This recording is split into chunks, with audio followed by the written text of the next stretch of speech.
A'udzu billahi minasyaitonir rajim. Bismillahirrahmanirrahim. Bismillahi wa bihamdihi. Assalamualaikum warahmatullahi taala wabarakatuh.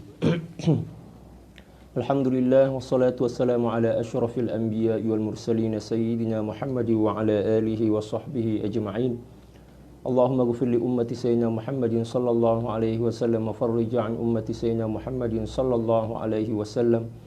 Warham ummata sayyidina Muhammadin sallallahu alaihi wasallam, alif baina qulubi ummati sayyidina Muhammadin sallallahu alaihi wasallam lima tuhibbu wa tardah, waftah lana futuhan arifina bik bihaqqi sayyidina Muhammadin sallallahu alaihi wasallam. Subhanaka la ilma lana illa ma 'allamtana innaka antal alimul hakim wa la hawla wa la quwwata illa billahil aliyyil azim. Wa sallallahu ala sayyidina Muhammadin wa ala alihi wa sahbihi wasallam. Alhamdulillahi rabbil alamin. من كتاب بداية الهداية لحجة الإسلام الإمام أبي حامد الغزالي رضي الله تعالى عنه ونفعنا الله بعلومه وعلوم شيوخه وشيوخنا وجميع أولياء الله الصالحين في الدارين اللهم آمين. Alhamdulillah, kembali berjumpa dengan saya Al-Faqir Ilallah Sultan Mujahidin dalam kajian dan pembahasan kitab Bidayatul Hidayah karangan dari Al-Imam Sayyidi Hujjatul Islam Al-Imam Al-Ghazali radhiyallahu taala an. Dan insyaallah pada pagi hari ini kita akan membahas tentang salah satu petaka yang disebabkan oleh lisan.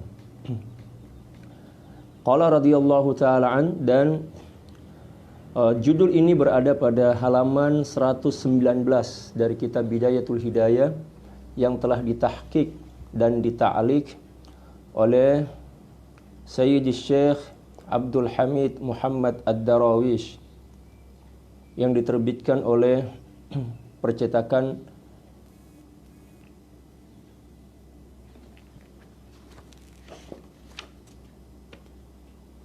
Darus Sadir, ya, dari Beirut. Qal ats-tsamin, adapun yang kedelapan dari bahaya atau petaka yang disebabkan oleh lisan adalah al-mizah was-sukhriyatu wal istihza'u linnas. Terlalu banyak bergurau. Al-mizah artinya bergurau. Ya, terlalu banyak bergurau ini akan menyebabkan lisan terkadang terpeleset melakukan dosa-dosa yang akan berakibat fatal kepada diri kita, sama ada di dunia demikian juga di akhirat nanti. Oleh karena itu kita diharamkan untuk banyak bergurau, apatah lagi dengan gurauan-gurauan yang penuh dengan kedustaan, penuh dengan peremehan, demikian juga penuh dengan penghinaan, caci maki yang disertai dengan cacian, demikian juga disertai dengan perkataan-perkataan yang tidak senonoh atau yang lucah. Maka hukum bergurau dengan cara seperti itu hukumnya haram. Adapun bergurau dengan cara-cara yang baik dengan tujuan untuk menghibur, untuk menyenangkan hati sahabat kita atau keluarga kita, akan tetapi dengan adab dan juga dengan perkataan, ungkapan-ungkapan yang jujur dan tidak menyakiti hati, maka itu diperbolehkan. Karena baginda Rasulullah SAW pernah melakukannya, tetapi dengan batasan-batasan yang telah ditentukan oleh syariat dan juga dengan adab-adab yang tidak menyakiti hati orang lain. Misalnya kan baginda Rasulullah SAW suatu ketika bergurau dengan seorang nenek atau seorang makcik, dalam bahasa Melayunya makcik, yang datang kepada baginda Rasulullah SAW dengan membawa satu pertanyaan. Seorang ibu ini bertanya, "Ya Rasulullah, apakah di surga nanti orang setua saya ini, apakah ada di antara ahli surga, ya, orang setua saya?" Maksudnya pada saat itu seakan-akan seorang ibu ini penasaran, ingin tahu apakah dirinya ini layak atau tidak masuk surga, sehingga beliau bertanya kepada baginda Rasulullah SAW, "Ya Rasulullah, saya ini sudah tua, sudah renta. Apakah, ya, orang setua saya dan serenta saya Ya. Di surga nanti akan diberikan kesempatan untuk memasukinya, masuk di dalamnya. Kata baginda Rasulullah SAW dengan senyum, beliau mengatakan, oh di surga nanti tidak ada orang tua. Tidak ada orang tua seperti makcik, tidak ada orang tua seperti ibu. Ya. Ibu ini salah faham. Dia menyangka bahwa orang setua dirinya tidak berhak dan tidak layak masuk surga. Sehingga dia menangis dan pergi berlalu dengan membawa kesedihan itu. Tapi bukan berarti dia marah kepada Rasulullah. Para sahabat tidak ada yang benci dan marah kepada baginda Rasulullah. Dia hanya merasa sedih. Ya, seakan-akan tidak ada harapan bagi dirinya untuk masuk surga. Maka ketika perempuan itu berlalu, baginda Rasulullah SAW memanggil beliau. Ibu, sini. Kenapa ibu menangis? Kelihatannya sangat sedih, sangat tergoncang. Kata beliau, bagaimana saya tidak nangis ya Rasulullah? Kan panjenengan tadi bilang bahwa di surga nanti penghuninya tidak ada setua saya. Terus bagaimana dengan nasib saya? Baginda Rasulullah SAW tersenyum dan mengatakan, memang di surga nanti tidak ada orang seumuran ibu yang masuk ke dalamnya, karena ketika itu seluruh ahli surga, baik laki-laki maupun perempuan, setua apapun dia meninggal dunia, demikian juga atau semuda apapun ketika dia meninggal dunia, maka rata-rata umurnya adalah berkisar antara 30 sampai 33 atau sampai 35 tahun. Lalu baginda Rasulullah SAW menyebutkan satu ayat atau beberapa ayat yang menjelaskan tentang kenyataan itu dari surat Al-Waqi'ah. Ya kan? Faja'alnahunna abkaran uruban atraban li ashabil yamin. Ya kan? Ya. Fa ansha'nahunna insha'an faja'alnahunna abkaran uruban atraban. Ayat ini menjelaskan tentang keadaan ahli surga, yang mana ahli surga ini rata-rata umur mereka berkisar abkaron. Abkaron itu maksudnya perempuan yang berumuran kira-kira 30 sampai 33 tahun lah. Lalu setelah itu ibu tua ini merasa senang dan bergembira, dan ini merupakan satu di antara contoh gurauan baginda Rasulullah SAW bersama orang-orang yang ada di sekitarannya, akan tetapi tidak mengandung sesuatu yang menyakitkan atau merugikan orang lain, karena beliau berbicara tentang fakta. Adapun bergurau seperti yang dilakukan oleh para pelawak, OPJ misalnya kan, itu adalah hukumnya haram. Itu yang pertama. Yang kedua, was-sukhriyah atau mengolok-olok mengolok orang lain. Baik olokan itu berkaitan dengan fisikal seseorang, batang tubuh seseorang, mohon maaf saya campur-campur bahasa. Fisikal seseorang atau batang tubuh seseorang, demikian juga berkaitan atau berkenaan dengan sifat-sifat buruk seseorang. Apabila kita ketemu dengan seseorang yang mungkin sifatnya buruk, maka kita maklumi bahwa itu merupakan sesuatu yang lumrah dimiliki oleh seluruh manusia, dan kita tidak boleh dan tidak perlu mengolok-oloknya. Demikian juga berkaitan dengan tingkah lakunya. Apabila dia melakukan kesalahan, kekeliruan, tugas kita yang pertama adalah meluruskan dengan cara yang baik sesuai dengan aturan syariat. Yang kedua adalah dengan cara membimbing dan mendoakan agar dia mendapatkan hidayah dan taufik untuk boleh segera berubah menjadi orang yang baik. Oleh karena itu baginda Rasulullah SAW bersabda dalam satu hadis, "Man ra'a minkum munkaran falyughayyirhu biyadihi, fa illam yastati' fa bilisanihi, fa illam yastati' fa biqalbihi wa dzalika adhaful iman." Apabila salah seorang di antara kalian melihat suatu kemungkaran, kesalahan, kekeliruan, maka rubahlah dengan tangan. Maksudnya rubahlah dengan kekuasaanmu. Ya, sesuai dengan kekuasaan yang kamu miliki, kemampuan. Ya. Apabila tidak mampu dengan kekuasaan, karena mungkin tidak mempunyai kekuasaan, bukan sebagai seorang menteri, bukan sebagai seorang kepala desa, kepala kampung misalnya, maka falyughayyirhu biyadihi, maka merubah dengan falyughayyirhu bilisanihi, dengan nasihat. Dan apabila dia tidak mampu, maka dengan doa. dan pengingkaran tentang keburukan itu di dalam hati tanpa perlu mengolok-ngolok. Ya, seperti itu.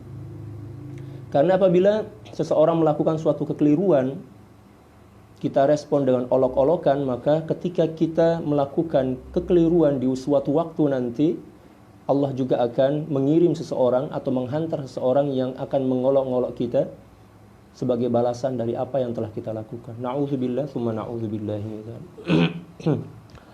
Wal istihza'u bin nas, demikian juga mengejek-ngejek manusia. Ya, mengejek. Ya, mengolok-ngolok, mengejek ini lebih buruk dari mengolok-ngolok, walaupun sebenarnya 11-12, maksudnya hampir sama.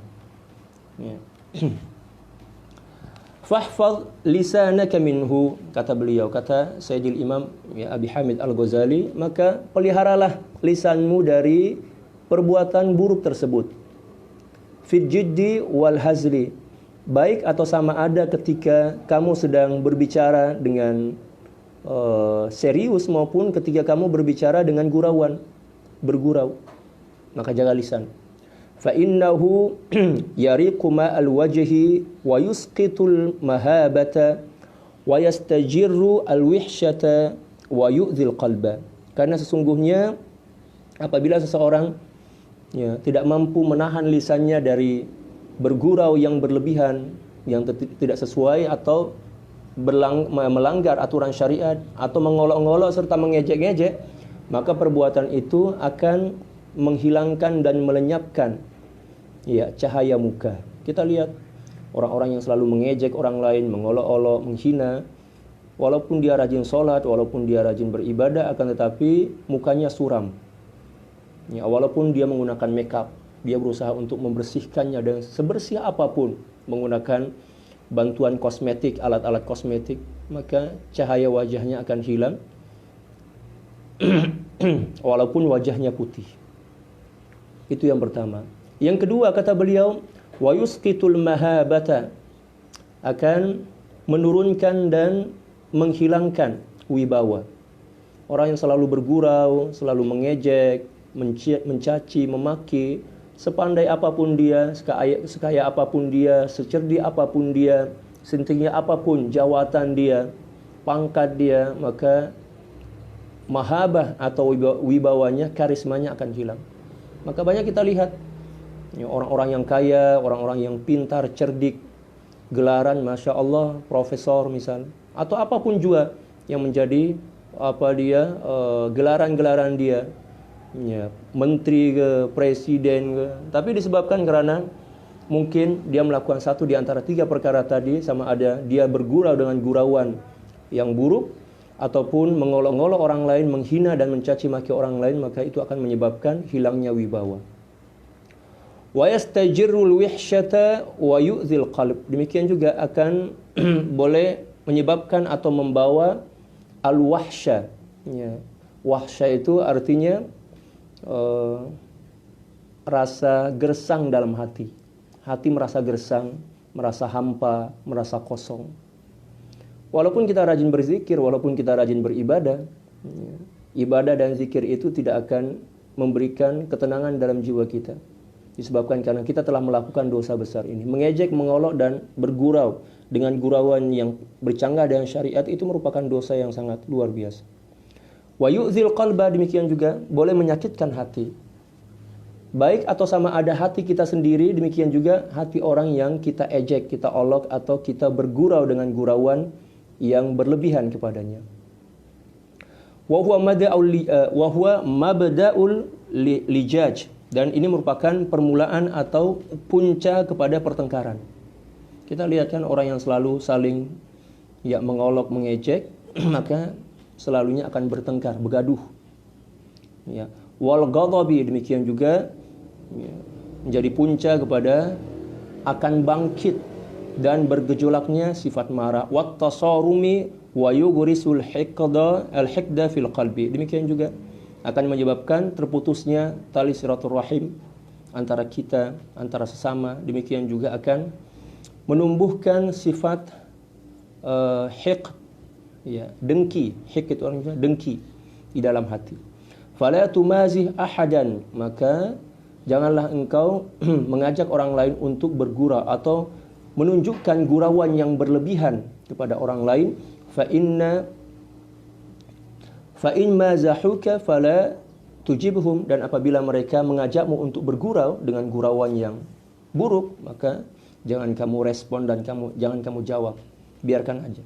Wa a'rid anhum, dan berpalinglah daripada mereka, hatta yakhudu fi haditsin ghairi, sampailah mereka atau kecuali mereka telah merubah tajuk perbincangan. Apabila ada orang yang melakukan umpatan, bergurau, mengolok-olok, mengejek-ngejek orang lain, maka kita diharamkan untuk mendekat dan ikut terlibat dalam majelis tersebut. Kita diharamkan, kita diwajibkan untuk menghindar, menjauh. Sebab bila mana kita ikut hadir, mendengar, apatah lagi ikut merespon ejekan, gurauan, demikian juga olok-olokan, maka dosa itu juga akan menimpa diri kita. Nauzubillah. Wa kum minal ladzina idza marru bil lagwi marru kirama, dan berusahalah untuk menjadi orang-orang yang bijak yang telah difirmankan dan dijelaskan oleh Allah Subhanahu wa taala dalam Al-Qur'an. Allah Subhanahu wa taala berfirman, wa idza marru bil lagwi marru kirama, yaitu orang-orang yang apabila dia melintas atau berjumpa dengan orang-orang yang melakukan perkara-perkara yang sia-sia, marru kirama, maka dia berlalu dan melintas di tempat itu dengan menjaga kehormatan dirinya. Maksudnya tidak terlibat dengan perbuatan itu. Dia jaga pandangannya, dia jaga telinga dia. Itulah keburukan yang kedelapan yang diakibatkan oleh lisan atau lidah yang tidak terkontrol. Fahadhihi majami'u afatil lisan, dan inilah 8 perkara yang merupakan penyakit dari tidak mampunya seseorang mengontrol lisan, dan ini dianggap sebagai dosa-dosa besar. Wala yu'inuka 'alaihi illa al-'uzratu wa mulazamatu samti illa biqadri ad-darurah. Untuk mampu mengontrol dan menahan lisan dari perbuatan-perbuatan yang disebutkan tadi, ada 8 keburukan tadi, maka seorang tidak akan mampu melakukannya kecuali dengan cara mengasingkan diri. Dalam hadis, baginda Rasulullah SAW memberikan satu di antara 2 pilihan bagi kita saat kita menggunakan lisan ini untuk berbicara. Baginda Rasulullah SAW bersabda, kama qala sallallahu alaihi wasallam, man kana minkum yu'minu billahi wal yawmil akhir falyaqul khairan aw liyasmut.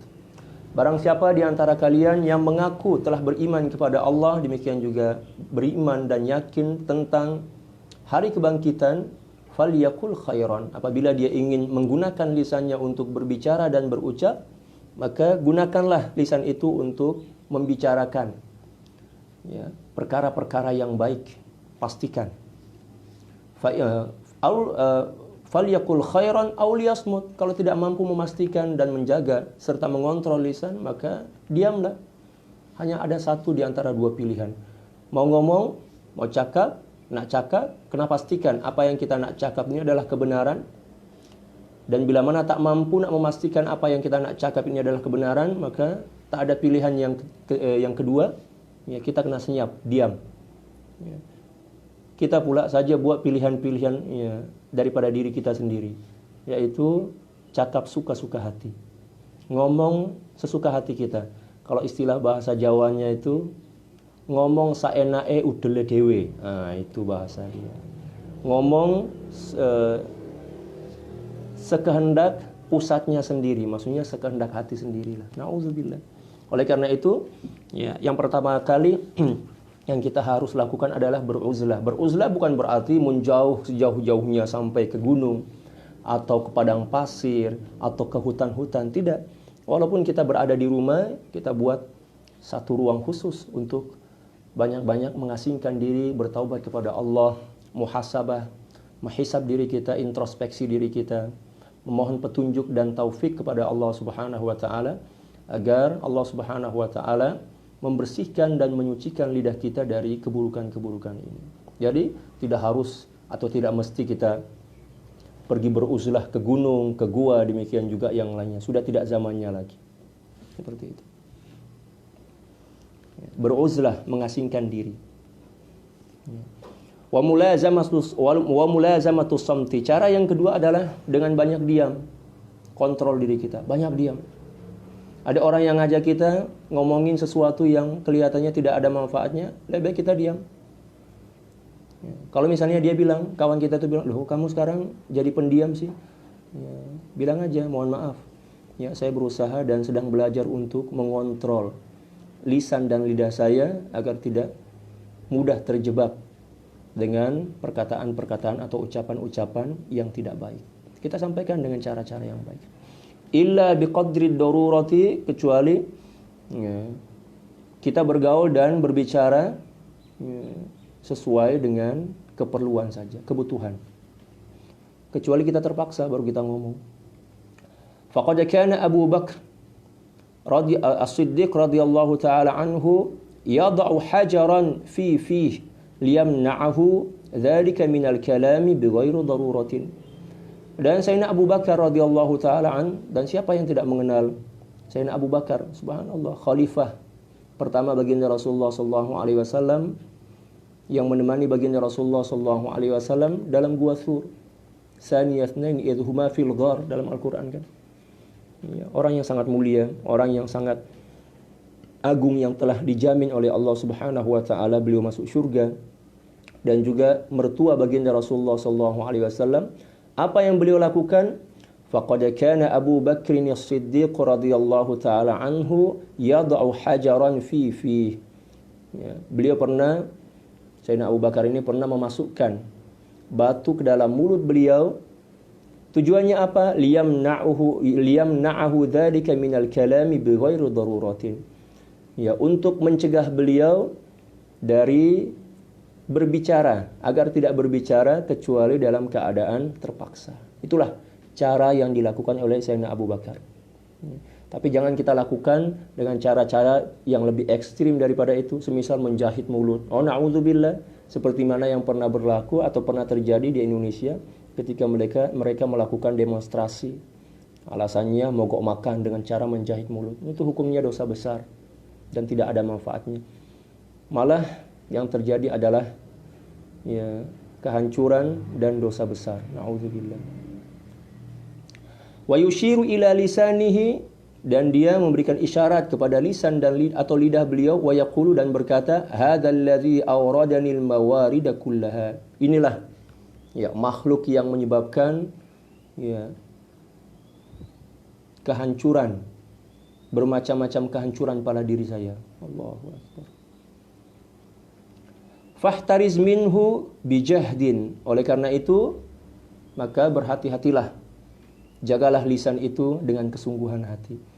Karena kebanyakan orang yang masuk neraka bukan karena kurang sholat, bukan karena kurang puasa. Mungkin sholat puasa dia banyak, akan tetapi dia tidak mampu menjaga lisannya daripada perkataan-perkataan yang bercanggahan atau bertentangan, tidak sesuai dengan syariat. Fa innahu aqwa asbabi halakika fid dunya wal akhirah. Karena sesungguhnya dosa lisan ini merupakan sebab yang paling besar, punca kepada kehancuran bagi dirimu, sama ada di dunia demikian juga di akhirat. Na'udzubillah tsumma na'udzubillah. Oke, sudah selesai pembahasan tentang keburukan-keburukan lisan. Selanjutnya, ya, wa ammal batnu, adapun keburukan yang disebabkan oleh perut. Di sini kan beliau mengatakan bahwa pintu keburukan yang dijadikan sebagai alat bagi setan untuk menghancurkan manusia itu ada 7 kan, yang telah kita bahas. Ya, di sini disebutkan, yang pertama adalah al-ain, mata. Yang kedua adalah telinga, yang ketiga adalah lisan, dan yang keempat adalah perut.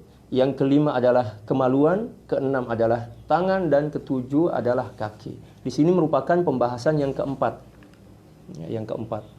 Ya, setelah mata, telinga, lisan, selanjutnya adalah wa ammal batnu, adapun pintu keempat yang digunakan oleh syaitan untuk menghancurkan manusia adalah al-batnu, perut.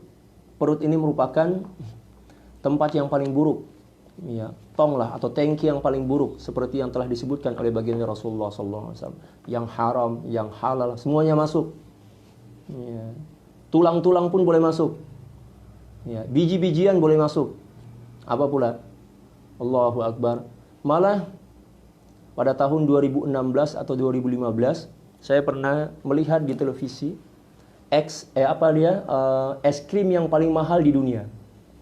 Yaitu es krim yang dicampur dan ditaburi dengan serbuk emas dan dimakan oleh manusia. Ya Allah, manusia ini rakus, tomak. Itulah perut, bahayanya perut. Kalau kita tak mampu mengontrol keinginan perut ini, itulah yang menyebabkan manusia serakah, tomak. Sayyidi Abdul Qadir Al-Jilani radhiyallahu ta'ala pernah menjelaskan tentang sifat tomak disebabkan karena seseorang tidak mampu mengontrol keinginan perutnya.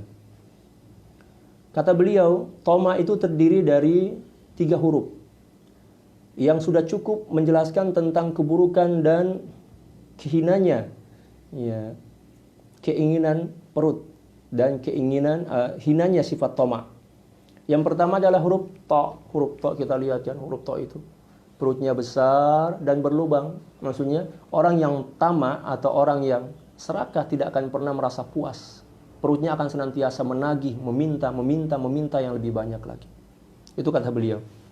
Yang kedua, huruf mim. Huruf mim ini kita lihat, kita bayangkan kan, kita imajinasikan bagaimana bentuknya. Ya, perutnya besar, ada lubangnya, ditambah lagi ada kakinya. Ini adalah gambaran dan isyarat bagi orang yang mempunyai sifat tamak, yang senantiasa merasa lapar sekali, lapar. Ditambah lagi dengan adanya kaki mim yang mengisyaratkan kepada keinginan untuk hidup berlama-lama di dunia ini. Kalau boleh hidup selama-lamanya, angan-angannya panjang. Orang yang tamak itu angan-angannya panjang, yang disimbolkan oleh kaki huruf mim. Ya, yang menghujam masuk ke bumi, ya kan, seperti itu. Huruf yang ketiga kata Sayyidi Syekh Abdul Qadir Al-Jilani adalah huruf ain. Huruf ain ini lebih parah lagi. Mulutnya senantiasa menganga dan perutnya senantiasa terbuka dan ukuran perutnya besar. Huruf ain itu kan. Coba kita tulis huruf ain seperti itu. Mulutnya senantiasa menganga dan perutnya besar, senantiasa terbuka. Itulah gambaran dan simbol keburukan pada sifat tamak. Na'udzubillah summa na'udzubillah. Dan sifat tamak ini merupakan sifat yang diakibatkan ketidakmampuan seseorang mengontrol keinginan perutnya. Oleh sebab itu, Sayyidil Imam Al-Ghazali radhiyallahu ta'ala dalam kitab ini mencoba untuk menjelaskan tentang keburukan dan petaka yang diakibatkan oleh ketidakmampuan seseorang menjaga keinginan perutnya. Fahfazhu min tanawulil harami wasyubhah. Kata beliau, peliharalah perutmu itu dari keinginan untuk memakan yang haram, demikian juga yang syubhat. Mengapa? Bukan hanya sebatas haram yang wajib kita hindari. Karena apapun yang kita makan, yang kita minum, kita konsumsi akan berpengaruh kepada pola fikir dan pembentukan karakter kita. Apabila seseorang dalam kehidupannya senantiasa makan dan minum dari makanan dan minuman yang haram, maka akan terbentuk pola berpikir atau mindset yang cenderung kepada perkara-perkara yang haram. Demikian juga keinginannya akan cenderung kepada keinginan-keinginan yang haram. Na'udzubillah. Demikian juga seorang yang tidak mampu atau tidak pandai, tidak pintar menjaga diri dari makanan dan minuman yang syubhat. Pikirannya akan syubhat, rancau. Wahris ala talabil halal, maka berusahalah dengan sekuat tenaga untuk mencari makanan dan minuman dari makanan dan minuman yang halal, halalan thayyibah. Tentunya halalan thayyibah yang dimaksud di sini. Seperti yang telah diperintahkan oleh Allah Subhanahu wa taala kepada kita dan juga telah diperintahkan oleh Allah Subhanahu wa taala kepada para nabi dan rasul sebelum baginda Rasulullah sallallahu alaihi wasallam. Allah Subhanahu wa taala berfirman, ya ayyuhalladzina amanu kulu min thayyibati ma razaqnakum. Di ayat yang lain, ya ayyuhan nasu kulu mimma fil ardi halalan thayyiban. Kita diperintahkan untuk makan makanan yang halal dan baik. Halal sesuai dengan aturan syariat, dan thayyiban maksudnya memberikan manfaat, bermunafaat kalau istilah dalam bahasa Melayu. Demikian juga dalam ayat yang lain Allah Subhanahu wa taala memerintahkan kepada para rasul sebagai contoh kepada umat-umat mereka salawatullahi wasalamuhu alaihim. Ya ayyuhar rusulu kulu minat thayyibat mimma razaqnakum. Ya ayyuhar rusulu kulu minat thayyibat. Fa idza wajadtahu fahris ala an taqtasira minhu ala ma duna syaba'. Dan apabila kamu berhasil menemukan makanan yang halal tersebut, maka ya, cukupkan dirimu untuk memakan hanya makanan yang halal saja. Allahu Akbar. Jangan kamu campur. Kalau seseorang telah mendapatkan makanan yang halal 100% ya dalam sangkaan kita, ya itu aja yang kita makan. Jangan kita campur dengan makanan-makanan yang syubhat dengan ya beranggapan bahwa kalau makanan syubhatnya sedikit ya nggak apa-apa karena kita campur dengan makanan yang halal yang jumlahnya lebih banyak. Na'udzubillah, tidak boleh. Karena ada satu kaidah dalam kaidah fikih yang menjelaskan bahwa apabila sesuatu yang baik dan yang buruk itu menyatu, terhimpun, maka ya, semuanya akan menjadi buruk, dinilai buruk. Ya, kaidahnya seperti ini. Idza jatama'al halal wal haramu gullibal haram. Apabila kebaikan dan keharaman atau keburukan ini menyatu, bersatu padu, maka ya, yang menang adalah yang haram. Maksudnya sesuatu itu dianggap haram. Oleh karena itu kita harus ya, mencukupkan diri dengan yang halal saja. Jangan kita campur-campur dengan yang syubhat. Tetapi ada syaratnya kata beliau. Ya. Ala madunis syaba'. Tetapi ketika kita mengkonsumsi, memakan dan meminum makanan yang halal tanpa mencampurkan dengan yang lainnya, ada batasannya. Jangan sampai kenyang. Nah, jangan sampai kenyang. Masya Allah, luar biasa. Perincian sangat detail dari Sayyidina Al-Imamul Ghazali radhiyallahu ta'ala. Jangan sampai kenyang. Karena apabila kenyang, maka akan merugikan kita. Orang yang kenyang, ngantuk, malas. Demikian juga biasanya bawaannya bete aja kan. Boring. Ya, boring time. Bete istilah kita. Fa inna syib'a ya yuksil qalba wa yufsidu dhihna. Masya Allah. Karena sesungguhnya makan sampai kenyang itu bisa atau boleh mengeraskan hati. Itu yang pertama. Nah, kalau misalnya hati kita keras misalnya kan, kita lihat dulu makanan kita. Mungkin makanan kita bercampur dengan yang haram atau yang syubhat, atau mungkin alhamdulillah ya 100% halal, tapi mungkin ketika kita mengkonsumsi atau memakannya kita berlebihan sampai kenyang, sampai ke sini tenggorokan.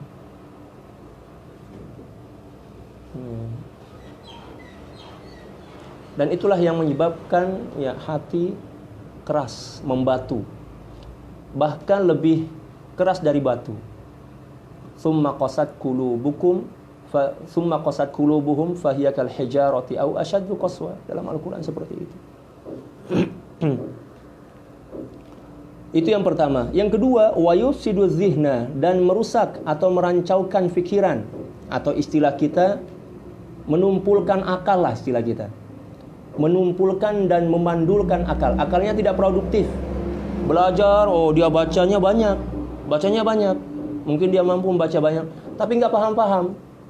Gurunya menjelaskan berulang-ulang kali, dia melongo aja. Karena apa? Terlalu kenyang. Makan terlalu kenyang menyebabkan akal kita ini tumpul dan mandul, tidak produktif. Orang menjelaskan berulang kali kita malah kalau nggak paham masih mending, tapi kalau salah paham ya lebih parah lagi kan. Lagi teruk. Karena ada kaidah dalam agama kita, tidak paham tentang sesuatu itu lebih baik dibandingkan salah paham. Itu kaidah dalam agama kita. Wa yubtilul hifdha, demikian juga akan melemahkan hafazan, melemahkan hafalan.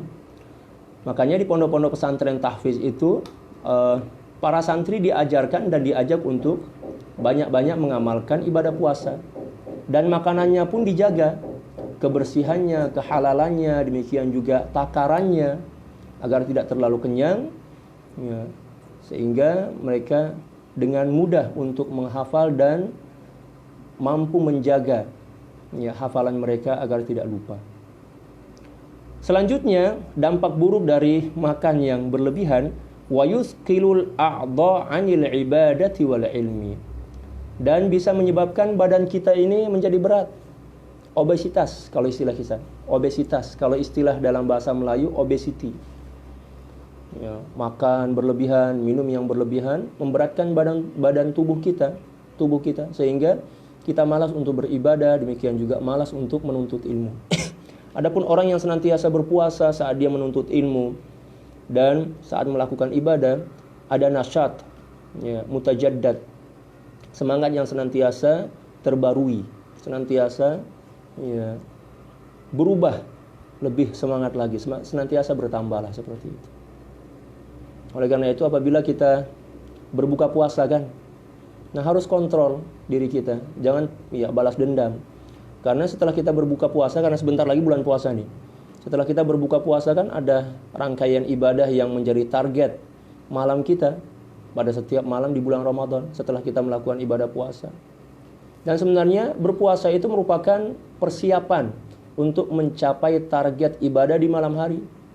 Ya, kita berpuasa di siang hari untuk melemahkan kekuatan nafsu, ya, agar ketika malam telah menjelang, kekuatan batin, kekuatan ruh kita ini semakin semangat dan kita mampu melakukan ibadah-ibadah yang biasanya kita tidak mampu lakukan di luar bulan Ramadan karena tidak adanya penekanan dan pengekangan terhadap nafsu di siang hari. Wa yuqawwi syahawat, dan dampak negatif yang lainnya adalah ya, menguatkan syahwat, mengobarkan kekuatan syahwat. Sehingga orang yang banyak makan itu matanya liar ke sana kemari. Karena apa? Dorongan syahwat dari dalam.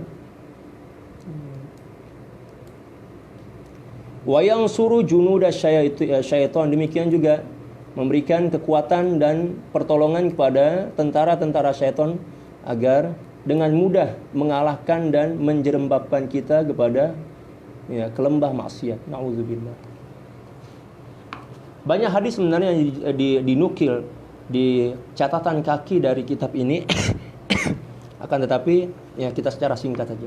Di antaranya adalah baginda Rasulullah SAW menjelaskan tentang ukuran ketika kita makan. Ya, 1/3 untuk makan, 1/3 untuk minum, dan 1/3 untuk bernapas. Dan hadis itu sangat ma'ruf dan masyhur di kalangan para penuntut ilmu. Wasyiba'u minal halali mabda'u kulli syarrin fa kaifa minal haram. Kenyang ya, dengan memakan makanan yang halal itu merupakan punca atau permulaan ya, dari seluruh keburukan. Ya, fa kaifa minal haram. Ya, bagaimana dengan makanan yang haram? Maksudnya makanan yang haram lebih buruk lagi. Terlalu banyak makan sampai kenyang itu merupakan awal dari kehancuran, awal dari petaka, awal dari terbukanya seluruh jenis ya, atau seluruh pintu-pintu keburukan. Itu apabila seorang makan yang halal secara berlebihan. Apatah lagi apabila dia makan dari makanan yang haram. Maka sekali dia makan makanan yang haram, maka terbukalah seketika itu juga seluruh pintu-pintu keburukan dan kejahatan. Na'udzubillah tsumma na'udzubillah. Wa talabul halali faridatun 'ala kulli muslimin, dan mencari serta berusaha untuk mendapatkan harta atau makanan minuman yang halal itu hukumnya fardu ain bagi setiap muslim. Jadi kita mencari atau menjemput rezeki halal kita dengan cara bekerja itu adalah ibadah, menunaikan kewajiban yang sifatnya fardu. Bukan hanya bertujuan untuk mengambil atau menjemput atau menyambut rezeki kita, akan tetapi itu adalah ibadah secara hakiki. Bahkan itu adalah ibadah fardu hukumnya. Thalabul halali faridatun ala kulli muslim. Dan apabila kita menyadari dan mengetahui tentang hakikat ini, maka ketika kita bekerja, baik itu melalui dagang, perniagaan, bekerja di sawah, demikian juga bekerja di ladang, maka kita akan melakukannya dengan sepenuh hati karena kita meyakini bahwa itu merupakan ibadah yang sangat luhur dan sangat mulia di sisi Allah Subhanahu wa taala dan juga merupakan suatu kewajiban kepada diri kita. Oleh karena itu baginda Rasulullah SAW memberikan satu motivasi kepada kita. Ya, dalam satu hadis beliau menjelaskan bahwa satu di antara tanda seseorang itu mendapatkan cinta Allah Subhanahu wa taala ialah apabila dia melakukan sesuatu atau suatu pekerjaan, dia melakukannya sepenuh hati dan menyempurnakan pekerjaan tersebut. Baginda Rasulullah SAW bersabda, kama qala sallallahu alaihi wasallam, "Innallaha ahabbal 'abda idza 'amila ayyutqinah." Atau kama qala sallallahu alaihi wasallam. Sungguhnya Allah Subhanahu wa taala sangat amat mencintai seorang hamba yang apabila melakukan suatu aktivitas kebaikan, dia melakukannya dengan sepenuh hati dan juga menyempurnakan apa yang dilakukannya. Seperti itu.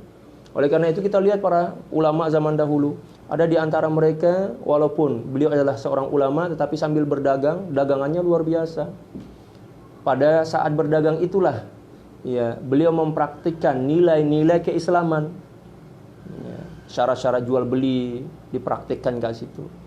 Demikian juga ya, sifat zuhud ya, diuji dan dicabar melalui perniagaan tersebut.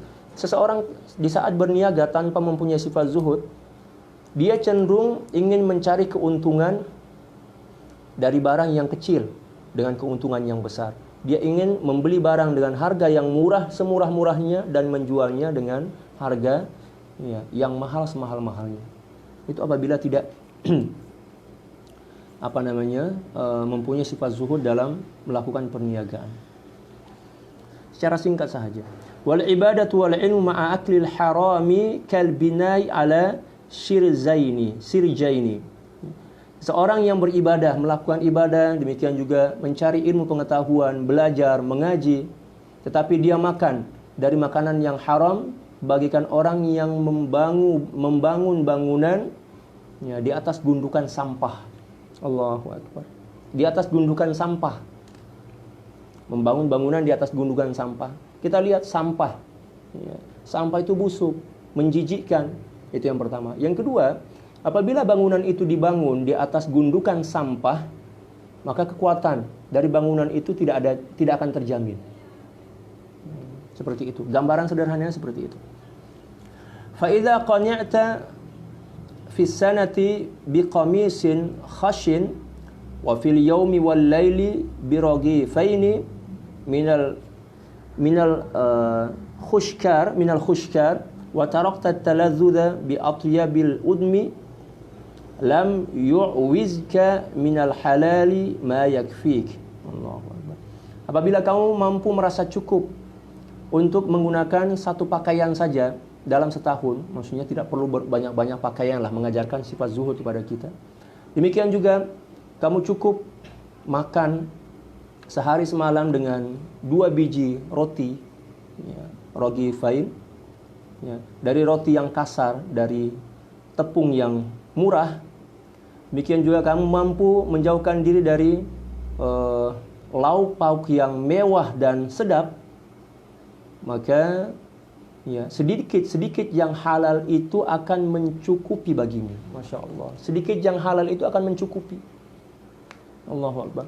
Di sini Al-Imam Al-Ghazali radhiyallahu ta'ala mengajarkan kepada kita bahwa rasa cukup itu bukan cukup, ya.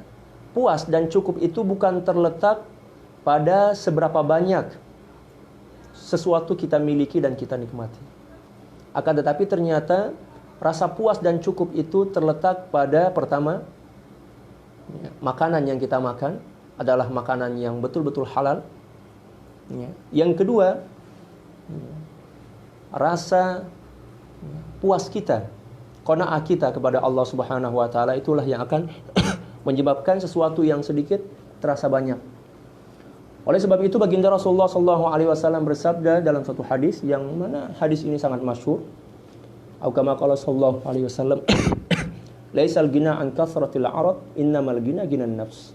Bukanlah kekayaan itu dengan banyaknya harta benda, akan tetapi kekayaan sejati itu adalah ketika hati kita merasa cukup dengan yang sedikit Dan rasa cukup dengan yang sedikit inilah yang akan menyebabkan kita tidak perlu untuk mencari sesuatu secara berlebihan.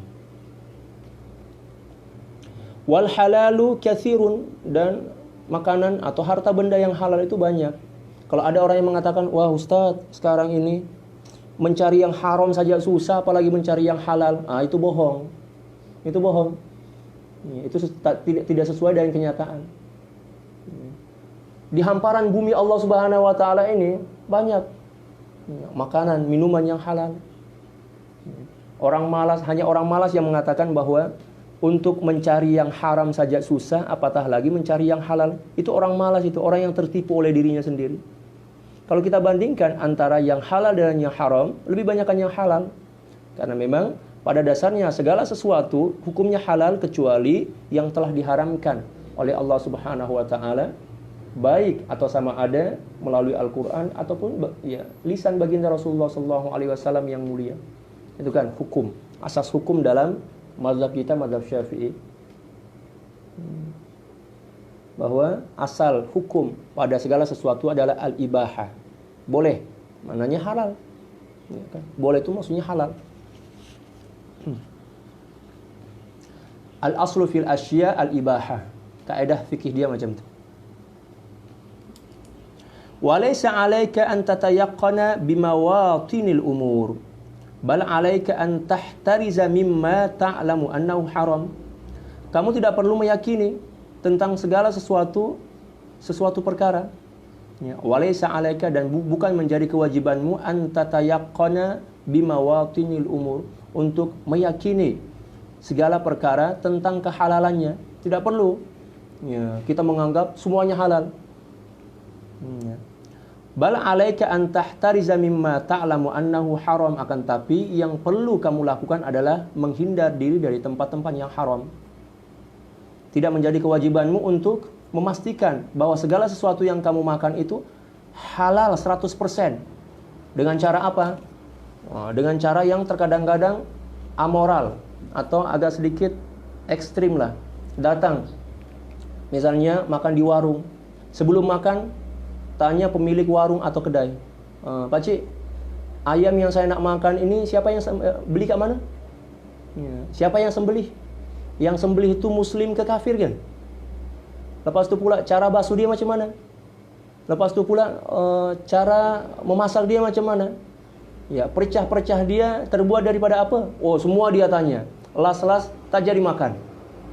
Sebab keraguan macam tu. Kita tidak diwajibkan untuk meyakinkan diri memaksa diri kita untuk mencari keyakinan tentang kehalalan suatu makanan.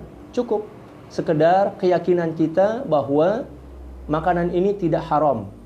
Dengan cara apa? Jangan cara melihat, oh ini kedai seorang muslim, mestilah sebab dia seorang muslim, guna kopiah, apatah lagi dia dah berhaji dah misalkan, telah pernah berhaji, pernah mondok, paham tentang agama, insya Allah makanan dia halal, macam tu.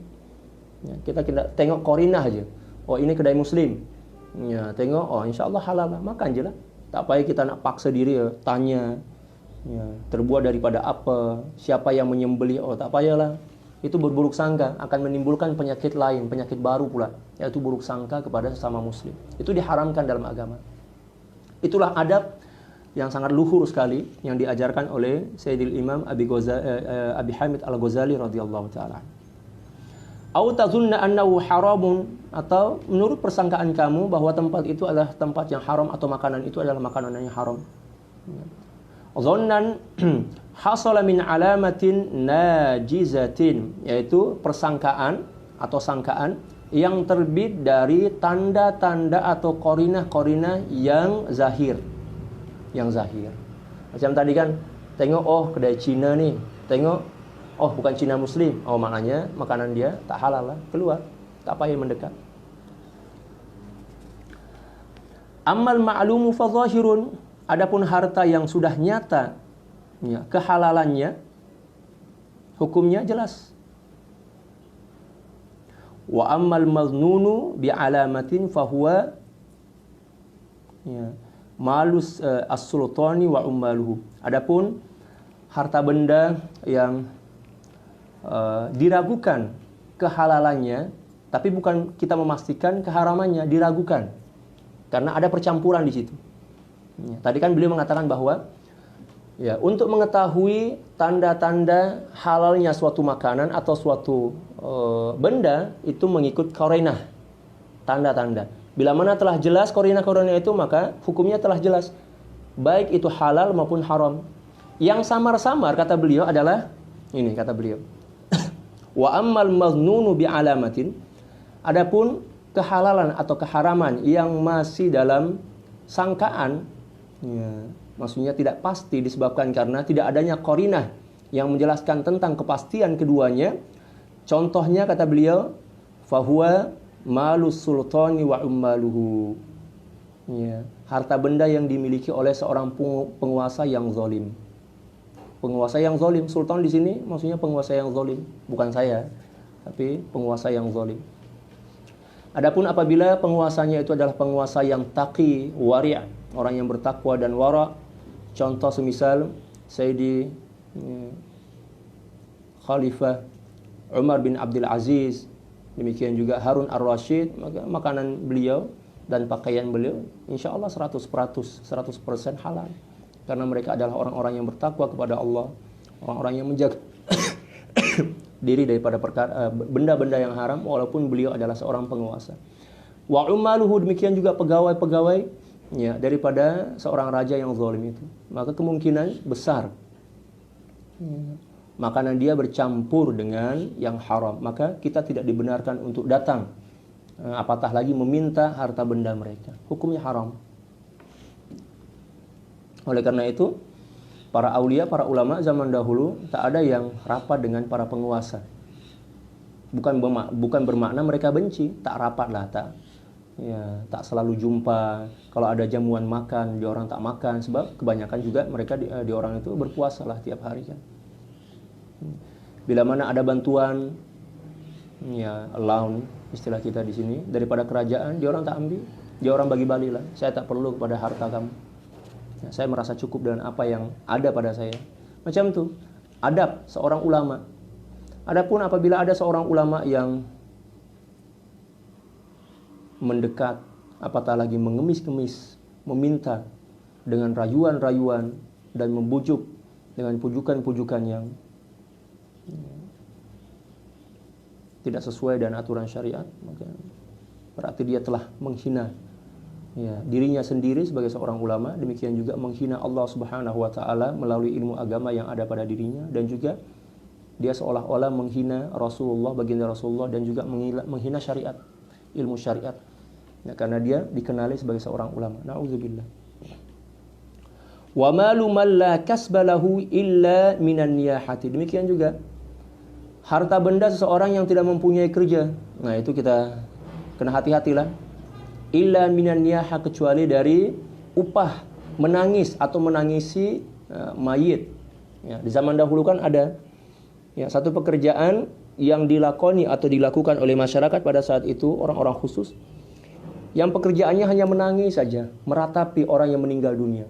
Apabila ada seorang yang meninggal dunia, maka keluarga daripada orang yang meninggal dunia ini menjemput atau mengundang, istilah dalam bahasa Indonesia, mengundang ya, para pekerja niyahah atau orang-orang yang pandai meratap dan menangis ini, dibagi upah, lepas itu suruh meratapilah kematian ya, seorang keluarganya. Sebab dalam keyakinan mereka, orang yang baik adalah orang yang paling banyak diratapi ketika dia meninggal dunia. Itu ajaran jahiliyah. Maka bila mana ada seorang yang mempunyai pekerjaan seperti itu, bisa dipastikan bahwa harta bendanya adalah haram, karena dia mendapatkannya dari cara yang tidak sesuai atau bertentangan dengan syariat. Ya, niyahah dalam syariat kita hukumnya haram, dosa besar, meratapi orang yang meninggal dunia. Berarti upah atau gaji dari meratapi itu pun juga hukumnya haram. Au bai'il khamr, atau hasil dari penjualan arak, minuman keras. Awil riba, atau dari riba. Awil mazamir, atau hasil dari seorang biduan, penyanyi, pemain musik, dari alat-alat musik yang diharamkan. Itu hukumnya haram juga. Contoh misalnya yang diharamkan oleh agama kita diantaranya adalah ya seruling, suling atau seruling. Walaupun para ulama ya ada yang berbeda pendapat berkaitan dengan hukum ya, menggunakan seruling ya, dengan alasan-alasan tertentu. Itu pembahasannya sangat luas, nanti bisa dibaca dalam kitab Fikih Music yang dikarang oleh Dr. Yusuf Qaradawi, dan juga disebutkan oleh Al-Imamul Ghazali dalam kitab Ihya Ulumuddin. Boleh dirujuk ke sana. Allahu akbar. Wa ghairi dzalika min alatil lahwi al-muharramah. Demikian juga alat-alat yang membuat lalai lainnya yang diharamkan oleh agama. Fa inna man alimta anna aktsara malihi haramun qat'an fama ta'khudhuhu min yadihi wa in amkana ay yakuna halalan nadiran fa huwa haramun. Allahu akbar. Karena sesiapa orang yang kamu kenali bahwa kebanyakan harta bendanya ya, adalah harta yang haram secara pasti, fama ta'khudhuhu min yadihi, maka apapun yang kamu ambil dari hartanya, yang harta yang dimilikinya, wa in amkana ayyakuna halalan nadiran, walaupun ada kemungkinan bahwa apa yang kamu ambil itu adalah harta bendanya yang ya, halal, yang paling ya walaupun sedikit gitu, fahuwa haramun, maka dianggap sebagai sesuatu yang haram. Misalnya, ada seorang yang mempunyai beberapa profesi. Yang pertama, dia sebagai seorang petani. Jadi insya Allah hasil pertaniannya halal. Akan tetapi pertaniannya hanya sedikit. Ya, mungkin dia hanya menanam sayur misalnya. Dan dia mempunyai profesi yang lain sebagai seorang ya, pedagang. Tetapi dalam berdagang dia menipu. Atau dia membungakan uang, riba. Ya, menganakkan, ya, meriba, ya, menganakkan uang atau hukum riba. Atau mungkin dia sebagai seorang pegawai di suatu agensi, yang mana agensi ini merupakan agensi yang diharamkan oleh agama. Maka walaupun kelihatan dalam hartanya itu ada kemungkinan yang halal walaupun sedikit, tapi kebanyakannya adalah haram karena diambil dari cara-cara yang haram.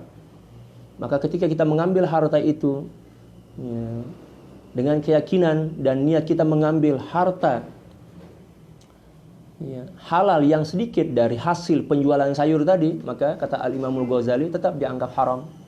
Karena apa? Ada suatu kaidah, kata beliau, li'annahul ghalibu 'ala dzan. Karena itulah yang paling ya, kuat dalam apa? Dalam sangkaan. Maksudnya apa? Beliau seakan-akan ingin mengatakan bahwa apabila harta itu telah bercampur antara yang halal dan haram, maka dia sudah dianggap ya, haram. Walaupun ada perincian dari para ulama. Ada yang mengatakan haram yang dimaksud di sini adalah makruh, ya, tanzih, demikian juga yang lainnya lah, pendapat-pendapat para ulama. Tetapi karena beliau di sini sedang menjelaskan tentang aktivitas hati berkaitan dan hati, ya, maka beliau lebih cenderung kepada pengharaman harta seperti itu. Lebih baik kita tinggalkan, kita cari yang lain lah. Seperti itu. Wa minal haramil mahdi ma yu'kalu minal awqafi min ghairi syartil waqif. Dan satu di antara contoh harta benda yang haram adalah sesuatu yang dimakan dari ya, wakaf min ghairi syartil waqif, tanpa mengikuti syarat-syarat sang pewakaf. Misalnya, beliau akan contohkan, rincikan di sini. Faman lam yashtagil bitafaqquhi fama ya'khudhuhu minal madarisi haram. Contoh misalnya ada seorang yang mewakafkan tanahnya atau ya mewakafkan tanahnya untuk madrasah misalnya. Untuk keperluan madrasah. Ya, biaya operasional istilah kita. Untuk gaji guru, untuk pembangunan madrasah, demikian juga yang lain. Tapi ternyata dia tidak terlibat dengan aktivitas madrasah. Dia orang luar misalnya. Dia tetangga dari madrasah itu. Maka apabila dia ikut nimbrung di situ, makan, minum, ya, demikian juga mendapat gaji dari sesuatu yang tidak ada, sesuatu tanpa imbalan jasa darinya, maka itu dianggap sebagai sesuatu yang haram. Sesuatu yang haram. Adapun kalau seandainya dia terlibat, misalnya walaupun sebagai tukang sapu saja, dan dia mendapatkan gaji daripada itu, daripada hasil wakaf daripada seorang tersebut, maka itu tak mengapa, ya, tak masalah. Wa man irtakaba ma'siyatan turaddu biha syahadatu. Seseorang yang melakukan maksiat maka persaksiannya ditolak. Fama ya'khudhuhu bismi sufiyati min waqfin aw ghairihi haram. Demikian juga seseorang yang mengambil harta mengatasnamakan golongan sufi, ahli tasawuf. Walaupun sebenarnya mereka tidak terlibat dengan kegiatan, ya, aktivitas atau kegiatan yang biasanya dilakukan oleh para ahli tasawuf.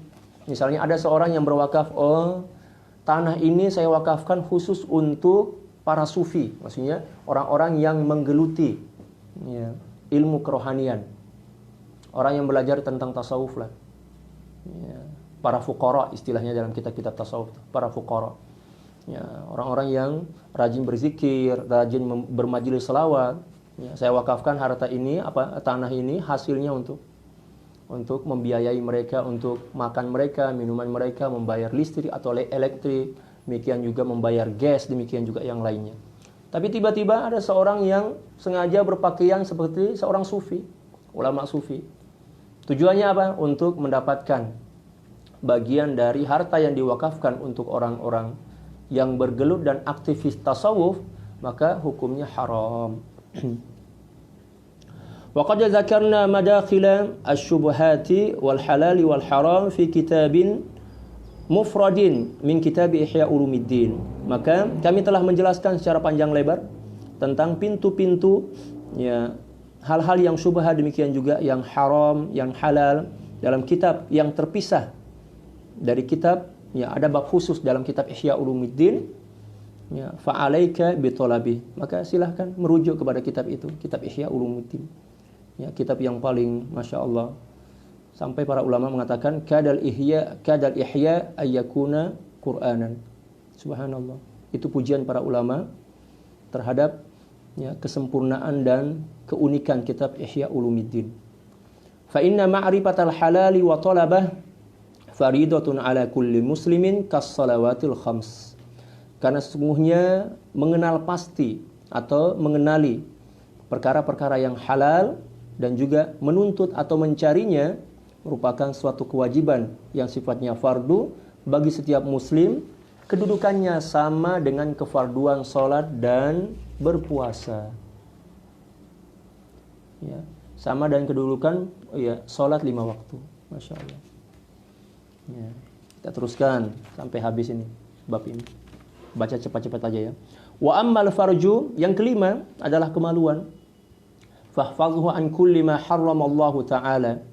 Maka peliharalah kemaluan kamu itu dari segala sesuatu yang diharamkan oleh Allah Subhanahu wa taala. Wa kun kama qala Allah taala, dan jadilah kamu seperti orang-orang yang telah disebutkan oleh Allah Subhanahu wa taala, telah digolongkan oleh Allah Subhanahu wa taala, walladzina hum li furujihim hafizun.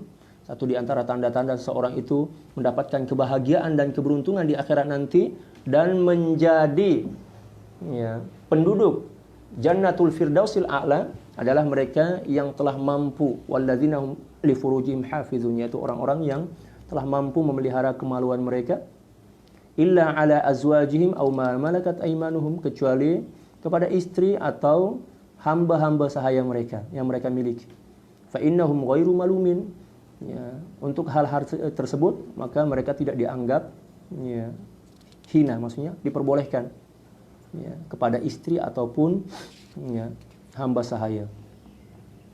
Kalau istilah kita budak, kalau dalam bahasa Melayu budak itu anak kecil, budak-budak kecil, ya. Kalau dalam bahasa Melayu budak, dalam bahasa Indonesia itu adalah hamba sahaya. Wala tasil ila hifdzil farji illa bihifdzil aini 'anil nadhar, dan kamu tidak akan mampu untuk menjaga kemaluanmu dengan penjagaan yang sempurna kecuali apabila kamu telah mampu menjaga matamu dari pandangan yang haram. Wa hifdzil qalbi 'anil fikri, demikian juga cara yang kedua adalah menjaga hati dari memikirkan sesuatu yang bisa atau boleh merangsang keinginan, ya, kemaluan seseorang. Wa hifdzil batni 'anis syubhat, anis syubha, demikian juga memelihara perut dari makanan yang syubhat. Wa anis syiba', dan juga dari makan secara berlebihan sampai kenyang. Fa inna hadhihi muharrikatun lisyahwati wa magharisuha.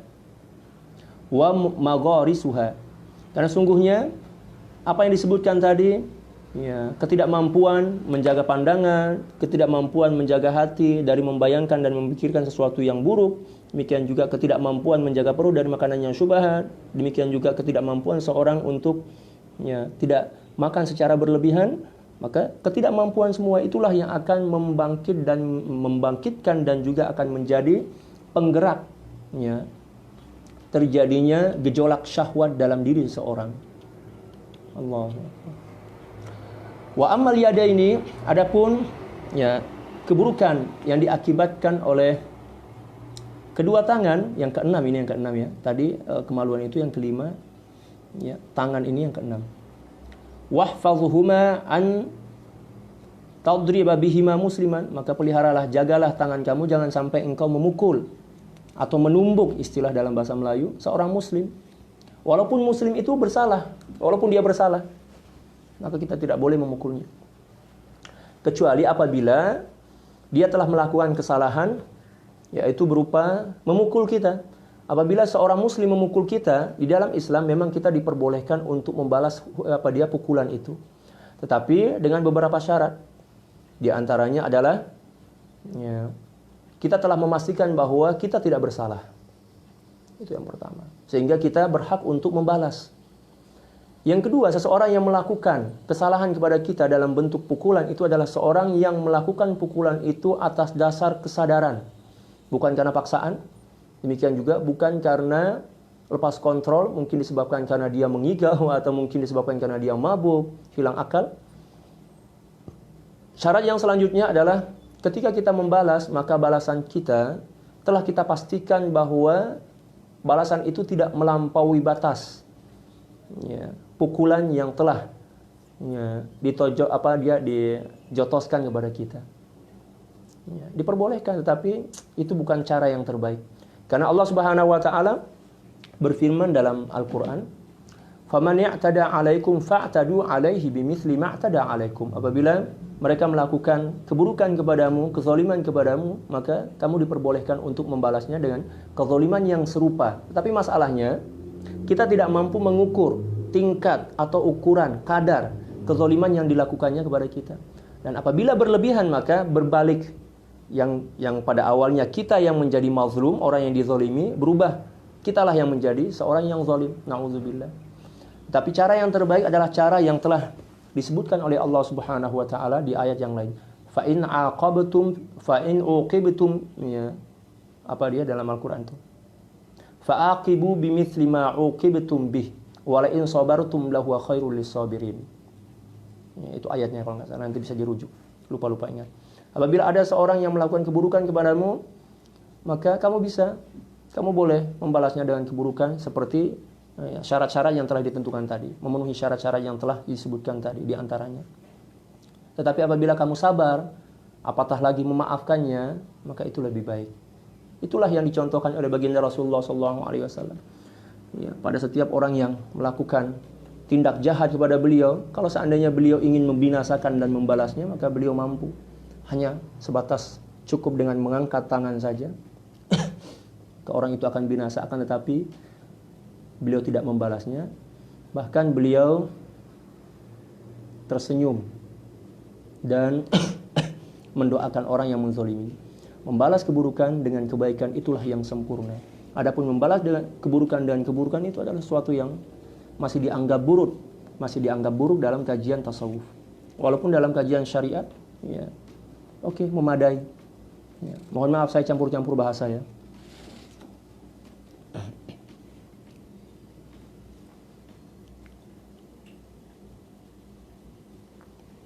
Au tatanawala bihima malan haraman, atau dengan tangan itu kamu mengambil hak orang lain dengan cara yang haram, mencuri, merampok, ya, merampas, demikian juga yang lainnya. Au tu'zi bihima ahadan minal khalqi, atau dengan kedua tanganmu engkau menyakiti makhluk Allah Subhanahu wa taala walaupun dia adalah seorang kafir. Walaupun dia bukan muslim, kita diharamkan untuk menyakitinya.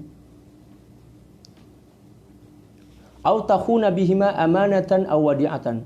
Atau dengan kedua tanganmu itu kamu melakukan khianat atas suatu amanah atau barang titipan. Ada orang nitip kendaraan kepada kita, "Bang, saya nitip mobil saya ya, saya mau balik kampung lebaran, mudik lah." Wah, mentang-mentang ada kesempatan dalam kesempitan, dalam diam diambil kaca spionnya dijual. Setelah itu diambil bannya atau tayar lah dalam bahasa Melayu, diambil tayar tuh, lepas itu udah jual. Manakala tuan pemilik kereta ini balik daripada kampung, dia terkejut dan marah. Mana tayar kereta saya? Dia cakap, senang dia cakap. Oh, hari itu ya saya tak tahu pun ada orang yang datang ambil, ada orang yang curi. Na'udzubillah. Dosa itu. Ada satu perkataan dari Sayyidil Imam Asy-Syaikh Sya'rawi radhiyallahu taala. Beliau mengatakan seseorang yang kenyang dengan yang haram disebabkan karena makanan yang haram, maka dia akan lapar dengan sesuatu yang baik, dengan suatu kebenaran. Luar biasa, cukup dalam dan cukup luas makna daripada ungkapan beliau. Seseorang yang kenyang dari makanan yang haram, pasti dia akan merasa lapar selapar-laparnya dengan sesuatu yang halal. Allahu Akbar.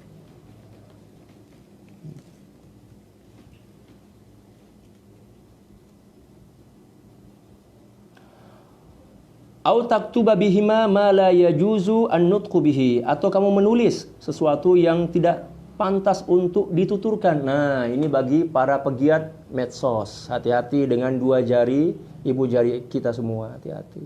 Jangan kita membuat status-status yang tidak pantas untuk dibaca dan diucapkan. Apalagi berkaitan dengan berita-berita bohong atau hoax. Hati-hati. Karena sebagaimana dalam Islam ada istilah amal jariyah, dosa jariyah pun ada. Di antaranya adalah menyebarkan berita bohong. Siapapun yang membaca berita bohong yang disebarkan oleh seseorang, maka dia juga akan mendapatkan saham dari dosa kebohongan itu. Hati-hati. Kita diajarkan dalam Islam, in ja'akum fasikun fatabayyanu. Apabila ada suatu berita, jangan langsung kita percayai. Kita lihat dulu, ini dari siapa? Buktinya ada enggak? Tujuannya apa? Setelah itu kita lihat kontennya. Kalau kita yakini bersumber dari sumber yang baik, yang valid, yang akurat, dan kita lihat ada manfaat di dalamnya, maka kita niatkan. Kita niat ketika kita menyebarkannya dengan niat menyebarkan kebaikan agar orang lain pun mengambil manfaatnya. Tetapi apabila kita belum yakini di dalamnya ada kebaikan, atau kita yakini kebenarannya kita yakini akan tetapi kontennya tidak bermanfaat, maka tidak perlu kita sebarkan. Karena apabila kita sebarkan berarti kita telah tergolong sebagai orang yang menyia-nyiakan waktu untuk melakukan sesuatu yang tidak bermanfaat. Baginda Rasulullah SAW bersabda, min husni islamil mar'i tarkuhu ma la ya'ni. Satu di antara tanda keindahan dan kesempurnaan berislamnya seseorang adalah ketika dia telah mampu menjauhkan diri dari segala apapun yang tidak bermanfaat, tidak berfaedah. Nah, hati-hati. Walaupun mungkin apa yang disebarkan itu bukan dalam bentuk tulisan yang tersusun rapi. Hanya sebatas isyarat, senyuman misalnya. Senyuman misalnya kan. Misalnya ada seorang yang, mohon maaf ya, ini contoh, saya tidak menghina. Astagfirullahaladzim. Seperti yang saya pernah lihat di Facebook, kebetulan orang itu berteman dengan saya. Dia memosting satu foto seorang perempuan berasal dari Afrika. Kita tahu bahwa saudara-saudara kita di Afrika ini memang satu di antara keunikan. Itu keunikan, bukan kekurangan sebenarnya ya.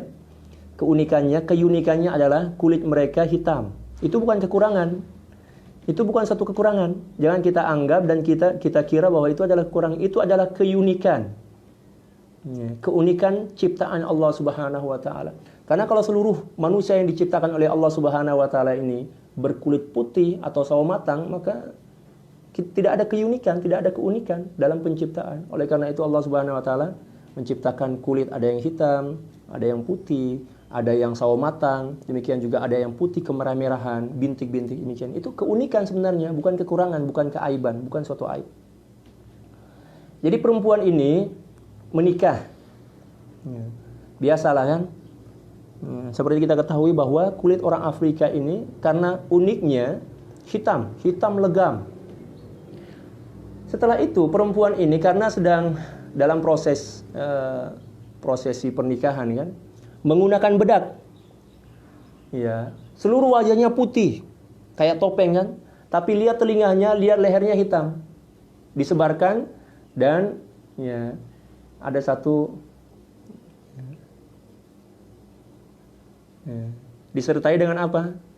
Ya, satu senyuman saja.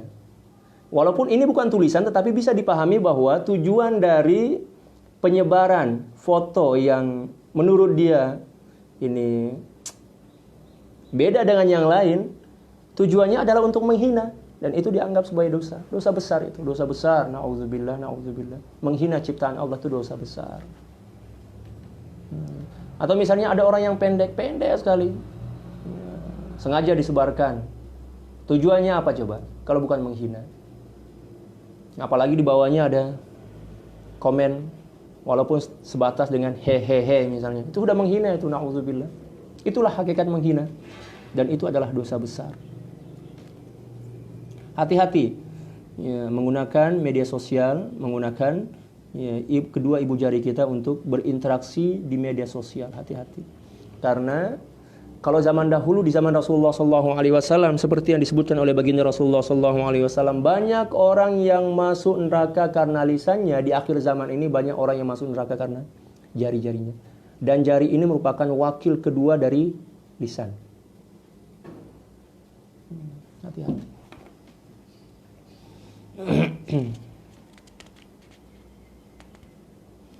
Fa innal qalama ahadul lisanain, karena sungguhnya tulisan itu merupakan satu di antara dua lisan. Jadi seakan-akan beliau mengatakan lisan itu ada dua. Yang pertama adalah lisan yang digunakan untuk berbicara, dan yang kedua adalah lisan yang digunakan untuk menulis dalam bentuk tulisan, dalam bentuk isyarat.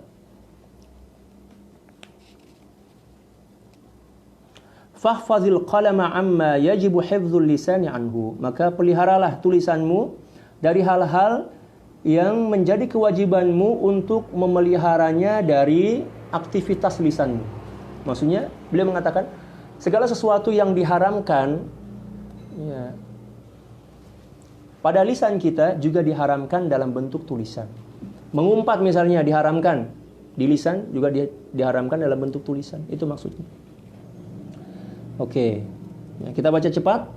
Wa ammar rijlani, adapun dua kaki, fahfazhuma an tamshiya bihima ila haram, maka jagalah kedua kakimu agar tidak melangkah selangkah pun kepada tempat-tempat yang haram, menuju ke tempat-tempat yang haram, atau ke tempat, bukan hanya sebatas ke tempat-tempat yang haram, ke tempat-tempat yang tidak ada manfaatnya.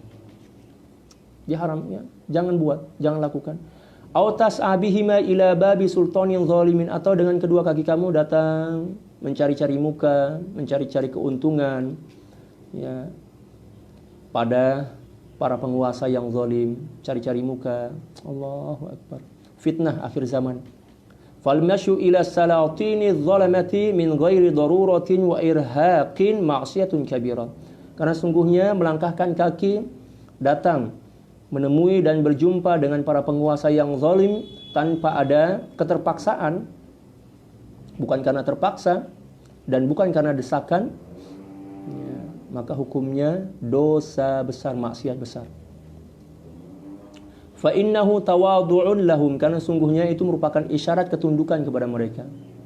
Seorang ya, yang selalu datang ketemu dengan para penguasa zalim, walaupun mungkin kelihatannya dia tidak meminta sesuatu, akan tetapi itu sudah cukup menjadi bukti bahwa dia tunduk kepada penguasa zalim itu. Tunduk kepada penguasa zalim hukumnya haram.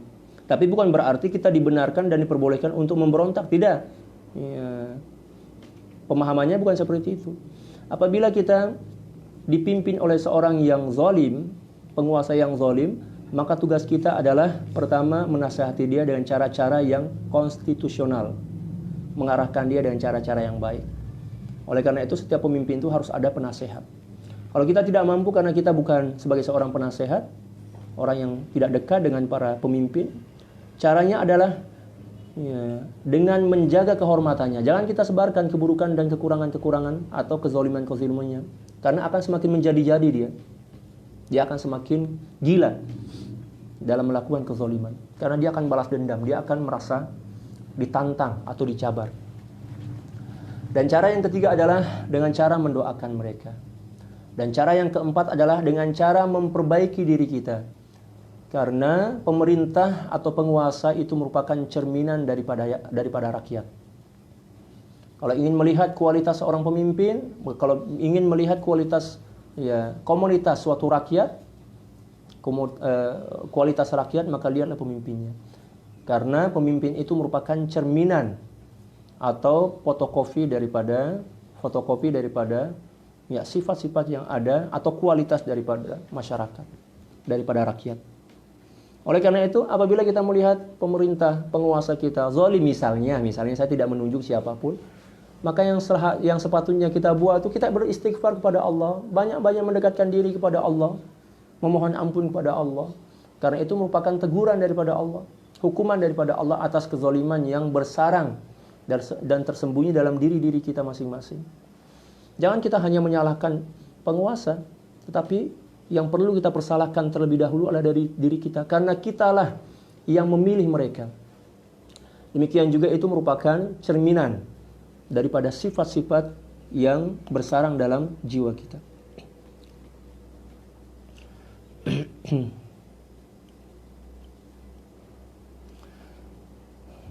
Wa ikramul lahum ala zulmihim, itu merupakan bentuk ketundukan dan penghormatan terhadap kezaliman mereka. Wa qad amara Allah taala bil i'radi anhum fi qoulihi taala, dan Allah Subhanahu wa taala sungguh telah melarang kita dan melarang kita untuk mendekat dan memerintahkan kita untuk berpaling daripada mereka. Dalam suatu firman Allah Subhanahu wa taala menyebutkan wala tarkanu ilal ladzina zalamu fatamassakumun nar. Janganlah kamu cenderung, janganlah kamu mendekat kepada para penguasa yang zalim, karena akibatnya, dampaknya kamu akan tersentuh dan terbakar oleh api neraka. Nauzubillah. Wa huwa taktsirun lisawadihim, dan ini juga akan menyebabkan semakin banyaknya pengikut-pengikut mereka. Wa in kana dzalika lisababi talabi malihim fa huwa sa'yun ila haram. Apabila tujuan seseorang itu datang mendekat kepada para penguasa yang zalim dengan tujuan untuk mendapatkan harta mereka, Allahu Akbar, itu pun juga dianggap haram. Datang tanpa tujuan mendapatkan harta mereka pun sudah dianggap haram. Wa qad qala sallallahu alaihi wasallam, dan baginda Rasulullah sallallahu alaihi wasallam telah bersabda, man tawadda'a li ginan salihin li ghaniyin salihin li ginahu dhahaba thulutsa dinihi. Barang siapa yang tunduk, yang memberikan penghormatan kepada seorang yang kaya walaupun dia soleh, tetapi penghormatan itu dipersembahkan karena kekayaannya, bukan kesolehannya akan tetapi kekayaannya, dhahaba thulutsa dinihi, maka telah hancur dan hilang 2/3 dari agamanya. Nauzubillah. Itu apabila kita memberikan penghormatan, penghargaan kepada seorang kaya yang soleh, tetapi penghormatan itu kita berikan karena kekayaannya, bukan karena kesolehan atau ketakwaan yang ada pada dirinya. Wa hadza fi ghaniyin salihin, dan ini dicontohkan oleh baginda Rasulullah pada seorang yang kaya yang soleh. Fama dhannuka bil ghaniyidz zalim, bagaimana kalau hal itu terjadi pada seorang kaya yang zalim, maka dosanya lebih besar, berlipat ganda. Wa alal jumlah, dan secara ringkasnya, ringkas kata istilah kita, kesimpulannya, harakatuka wa sakanatuka bi'adha'ika ni'matun min ni'amillahi ta'ala 'alaik. Fala tuharrik syai'an minha fi ma'siyatillahi ta'ala aslan wasta'milha fi ta'atillah. Kesimpulannya secara ringkas kata beliau, seluruh gerak tubuhmu, gerak-gerikmu, demikian juga diammu, ya, dari seluruh anggota tubuhmu itu merupakan nikmat yang sangat agung dari Allah Subhanahu wa taala untuk dirimu. Fala tuharrik syai'an minha fi ma'siyatillah. Oleh karena itu janganlah sekali-kali engkau menggerakkan atau menggunakan nikmat itu untuk bermaksiat kepada Allah Subhanahu wa taala. Wasta'milha fi ta'atillah, akan tetapi gunakanlah untuk melakukan ketaatan kepada Allah. Wa'lam, ketahuilah, annaka idza qassarta fa'alaik wabaluhu. Ketahuilah dan sadarilah bahwa apabila kamu cuai atau tidak terlalu peduli dengan keburukan-keburukan dari apa yang telah disebutkan sebelum ini, maka bencana dan akibat buruknya akan menimpamu sendiri. Wa in syammarta fa ilaika ta'udu thamaratu. Akan tetapi apabila kamu bersungguh-sungguh untuk berusaha menjaga dan memelihara diri dari sifat-sifat buruk tadi dan perbuatan buruk tadi, maka hasil dan manfaatnya akan juga kembali kepada dirimu sendiri. Wallahu ghaniyun 'anka wa 'an 'amalik. Dan Allah Subhanahu wa taala tidak butuh, ya, pada dirimu, tidak perlu kepadamu, demikian juga kepada amalmu. Kita beramal bukan untuk Allah, bukan untuk kepentingan Allah, akan tetapi untuk kepentingan diri kita sendiri. Wa innama kullu nafsin bima kasabat rahina. Dan sesungguhnya seluruh manusia akan tergadai bima kasabat rahina, yang akan senantiasa tergadai oleh amalnya. Apabila amalnya baik, in khairan fa khairun, apabila amalnya baik mendapatkan balasan yang baik, wa in syarran fa syarrun, dan apabila dia melakukan kejahatan sekecil apapun akan dibalas dengan kejahatan. Fa may ya'mal mithqala dzarratin khairan yarah wa may ya'mal mithqala dzarratin syarran yarah. Wa iyyaka an taqula innallaha karimun rahimun yaghfiru dzunuba lil 'usah fa inna hadhihi kalimatu haqqin urida biha batilun. Allahu akbar. Dan hati-hati, jangan kau berani mengatakan sungguhnya Allah Subhanahu wa taala Maha Pemurah, Maha Penyayang, Maha Pengampun dosa bagi orang-orang yang melakukan maksiat, karena sesungguhnya ini merupakan kalimat atau perkataan yang benar, akan tetapi tujuannya batil. Ada kan orang mengatakan setelah melakukan maksiat, ya, mencuri misalnya, ya, dia tidak segera bertaubat kepada Allah, tapi dia mengatakan, tenang aja, Allah itu kan Maha Pengampun, Allah Maha Penyayang. Walaupun saya melakukan dosa, insya Allah Allah akan mengampuni dosa saya, karena Allah Maha Pengampun. Tapi dia tidak bertaubat. Nah, ini yang dimaksud dengan kalimatu haqqin urida biha batil. Perkataan yang benar, isinya memang benar, kontennya memang benar, tetapi tujuan pengucapannya, ya, salah. Dianggap dosa itu. Contoh misalnya, Allah itu pemurah lah. Allah itu pemurah. Walaupun saya tak kerja, bila mana Allah dah takdirkan saya mendapatkan makan, rezeki, mesti rezeki itu akan sampai kepada kita. Memang betul lah itu. Tapi itu kita jadikan sebagai alasan untuk bermalas-malasan, maka hukumnya dosa besar.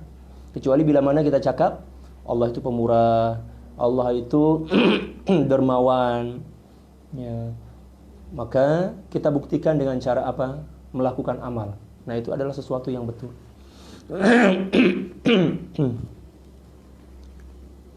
Wa sahibuha mulaqqabun bil hamaqati bi taqlibi Rasulillah sallallahu alaihi wasallam haitsu qala al kaisu man dana nafsahu wa amila lima ba'dal maut wal ahmaqu man atba'a nafsahu hawahu wa tamanna 'ala Allahi al-amani. Dan seseorang yang mengucapkan perkataan sedemikian, perkataan seperti itu, akan tetapi tidak melakukan taubat dan tidak melakukan amal, maka orang seperti ini mendapatkan gelaran daripada baginda Rasulullah SAW dengan gelaran kedunguan.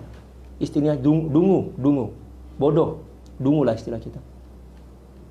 Seperti yang telah disabdakan oleh baginda Rasulullah SAW, al-kayyisu man dana nafsahu wa amila lima ba'dal maut. Orang yang cerdik, orang yang pandai adalah orang yang senantiasa, ya, mengontrol dirinya, ya, mengukur dirinya, mengontrol dirinya.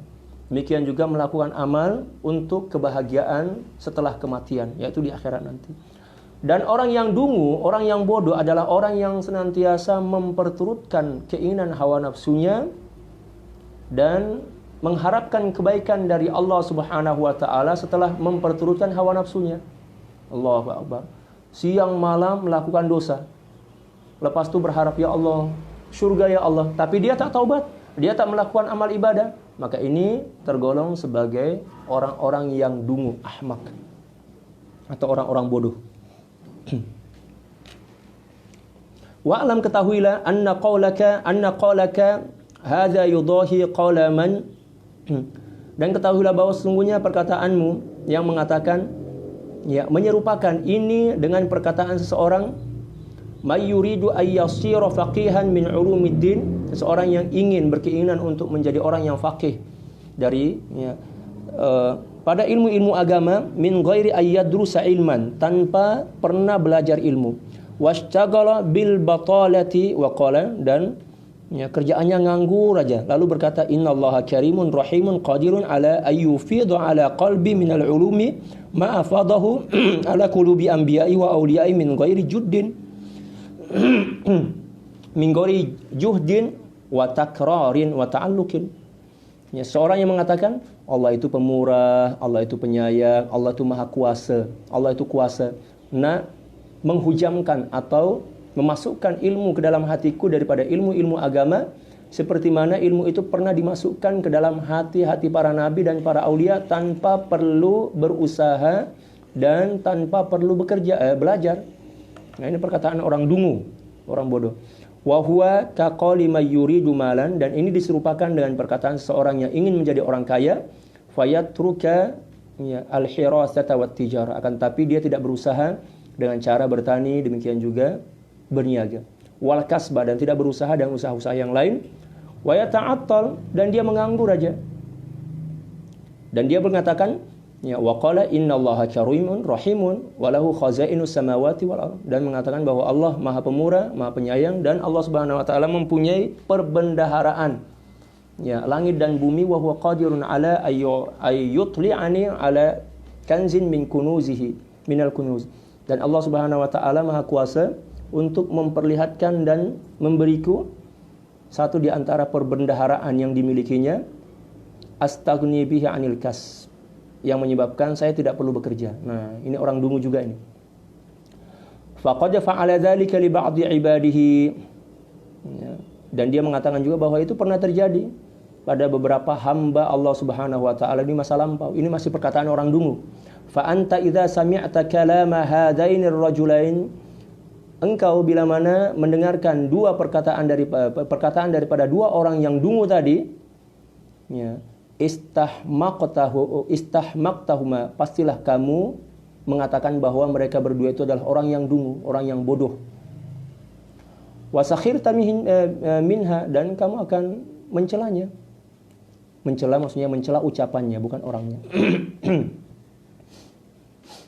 Wa in kana ma wasafahu min karamillahi ta'ala wa qudratihi sidqan wa haqqan, walaupun sebenar apa yang dia orang berdua itu cakap bahwa Allah Maha Pemurah, Allah Maha Kuasa, adalah suatu kebenaran dan sesuatu yang nyata, fadzalika yadhaku 'alaika arbabul basairi fid din, maka perkataan itu akan menyebabkan, ya, para ulama dan orang-orang yang faham tentang agama akan mengetahuimu, maksudnya mentertawakanmu. Idza talabta al-maghfirata bighairi sa'in laha, apabila kamu memohon pengampunan Allah akan tetapi kamu tidak bertaubat. Maksudnya orang-orang yang faham tentang agama akan mentertawai kita, kamu itu harapanmu terlalu tinggi, tapi masalahnya kamu tidak berusaha untuk menggapai apa yang menjadi harapanmu itu. Maksudnya kamu itu orang bodoh lah, orang ahmak, orang yang dungu. Wallahu ta'ala yaqul, dan Allah Subhanahu wa taala berfirman, wa allaisa lil insani illa ma sa'a, dan tidaklah akan menjadi bagian daripada seorang hamba manusia kecuali sesuai dengan usahanya. Kita kena usaha lah, wajib berusaha, itu wajib.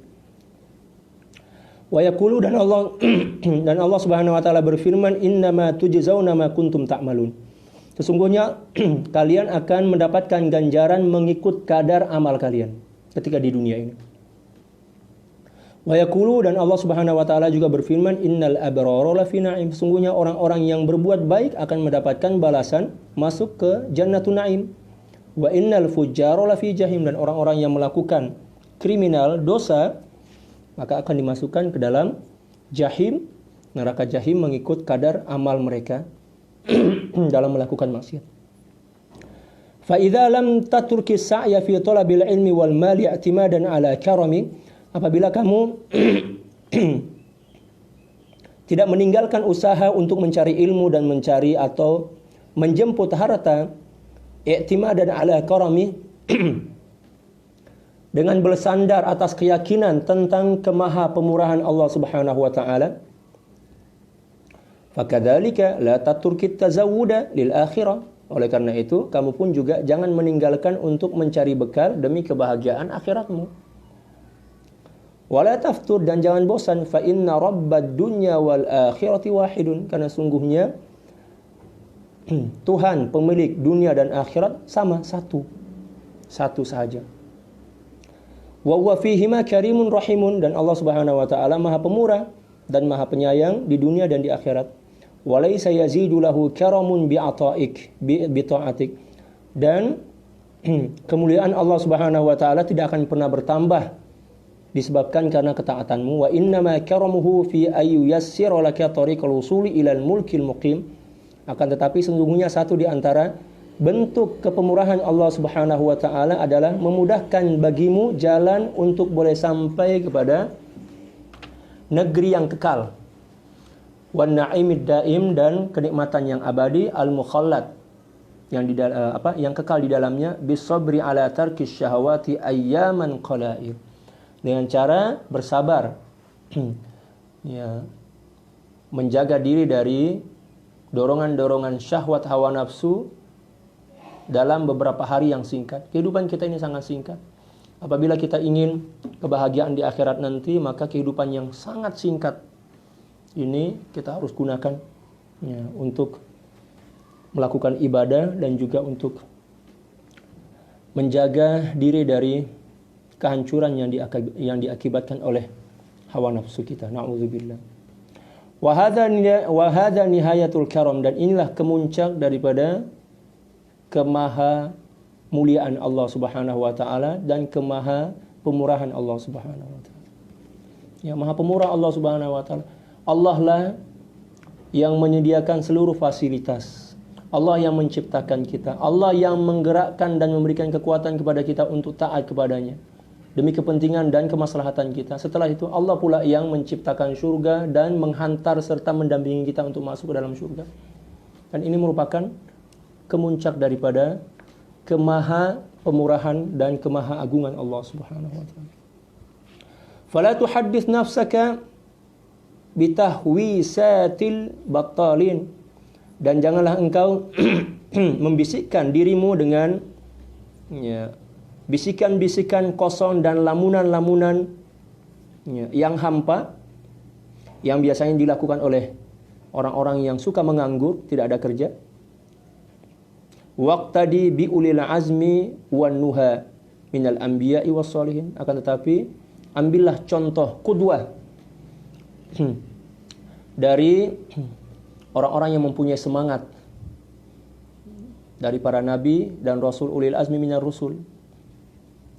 Masya Allah, kesabaran mereka, kesyukuran mereka, subhanallah. Minal anbiya was sholihin, dari golongan para nabi dan orang-orang soleh. Soleh di sini maksudnya para aulia. Wala tatma fi an tahsida ma lam tazra, dan kamu jangan pernah berharap dan berangan-angan untuk menuai dan memetik sesuatu yang tidak pernah engkau tanam. Kita akan menuai dan memetik sesuatu yang telah kita tanam di dunia ini. Tidak mungkin di akhirat nanti kita menuai dan memetik hasil jerih payah orang lain. Wa allaisa lil insani illa ma sa'a. Wa laita man shalla wa shama wa jahada wattaqa ghufiralah. Alangkah bahagia dan beruntungnya orang yang senantiasa menjaga ibadah salat puasanya, demikian juga senantiasa berusaha untuk melawan keinginan hawa nafsunya, wattaqa, dan juga senantiasa menjaga diri dari hal-hal yang diharamkan oleh Allah Subhanahu wa taala, ghufiralah, ada harapan Allah Subhanahu wa taala akan mengampuninya. Fahadhihi jumalun mimma yanbaghi an tahfadha anhu jawarihaka adh-dhahirah. Dan inilah penjelasan singkat dari segala sesuatu yang menjadi kewajibanmu untuk memeliharanya daripada batang tubuh zahir kamu. Wa amalu hadhil jawarihi innama tatarashahu min sifatil qulub, min sifatil qalb. Dan sesungguhnya dan hanya saja, dan wa amalu hadhil jawarih, dan aktiviti zahir batang tubuh ini adalah merupakan pancaran atau kesan daripada sifat-sifat hati. Aktiviti zahir itu merupakan kesan atau pancaran daripada sifat hati. Apa yang terzahir pada zahir seseorang, apa yang nampak pada zahir seseorang itu merupakan gambaran isi hati seseorang. Wal qalbu huwal mudghatu allati idza saluhat saluhal jasad saluha biha sairul jasad. Dan hati merupakan seketul daging yang bila mana seketul daging itu elok, baik, cantik, maka seluruh jasad dia akan cantik dan elok. Wa idza fasadat fasada biha sairul jasad. Dan bila mana hati ini penuh dengan keburukan, kerosakan, kesongsangan, kegelapan, demikian juga keserakahan, maka seluruh jasad juga akan rosak disebabkan karena kerosakan yang berlaku atau terjadi dalam hati tersebut. Fashtagil bi islahihi, oleh karena itu sibukkan diri untuk memperbaiki dan mengobati hati itu. Litusihha bihi jawarihaka, agar engkau mampu memperbaiki dan memperelok batang tubuhmu, zahirmu. Wa salahuhu yakunu bimulazamatil muraqabah. Dan kesehatan hati itu boleh ada dengan cara senantiasa muraqabatullah, melazimkan diri merasakan dan menyadari bahwa Allah Subhanahu wa taala senantiasa melihat kita, mengontrol kita, menatap kita dengan pengawasan yang sangat terperinci. Bila mana kita yakin seperti itu, maka kita tidak akan berani untuk bermaksiat kepada Allah. Seperti mana seseorang tidak akan berani mencuri dalam suatu swalayan atau supermarket apabila dia menyadari bahwa sekeliling kedai atau toko itu dipantau oleh CCTV. Demikian juga kita, apabila kita yakin bahwa seluruh apapun yang ada di alam semesta ini, baik itu malaikat, demikian juga diri kita sendiri, siang dan malam, gelap dan terang, cahaya dan kegelapan, demikian juga kasut yang kita guna, selipar yang kita pakai, semuanya merupakan alat yang digunakan oleh Allah Subhanahu wa taala untuk mengontrol, untuk mengawasi dan melihat kita, dan akan menjadi saksi di hadapan Allah Subhanahu wa taala ketika hari pertanggungjawaban itu berlaku di akhirat nanti.